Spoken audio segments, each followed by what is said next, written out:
చూడు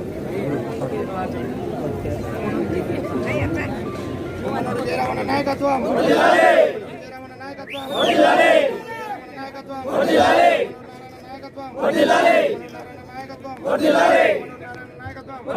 పంపిణీ చేయడం దేశంలోనే ఒక తిరుగులేని సంక్షేమ చరిత్ర అని చెప్పుకోవచ్చు.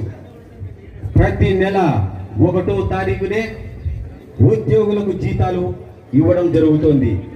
1674.47 కోట్ల ధాన్యం కొనుగోలు బకాయిలను చెల్లించి అన్నదాతను ఆదుకున్నారు. స్థానిక సంస్థలు నూరైనా 106 నేను తప్పిస్తానని శ్రీశైలం నుంచి ఆంధ్రని వాళ్ళు వచ్చేదే కావాలి. నీళ్ళు ఖచ్చితంగా ఎన్ని అరెస్టులు వచ్చినా లెక్కలేదు ఈ గుమ్మలు చేయడానికి. ప్రజల కోసం నేను నేరుగా దిగి నీళ్ళు అందిస్తానని చెప్పి ఆ రోజు మాట ప్రకారంగా ఈరోజు పాతకొ చెరువు, వైటి చెరువు, బొత్తి చెరువు నిండింది. ఖచ్చితంగా ఇది మనం ఉన్నంత వరకు ఖచ్చితంగా ఈ బుద్ధి చెరువులో నీళ్లు ఉంటాయి.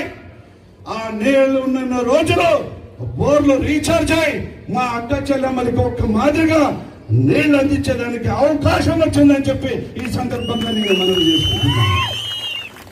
అనుకోవచ్చు అక్కమ్మ చెల్లెమ్మలు వర్షం వచ్చింది, బోర్లు రీఛార్జ్ అయినాయి, అది మరి వర్షం రాకపోతే ఎట్లయ్యా అని అనుకోవచ్చు.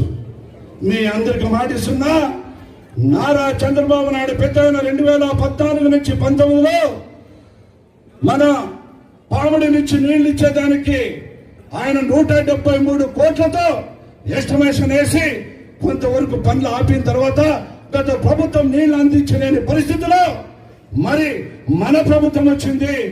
అది 173 కోట్లు ఎంతన్నా కావచ్చు, ఖచ్చితంగా పాముడి నుంచి నీళ్లు అందించే జవాబారి నేను తీసుకుంటానని చెప్పి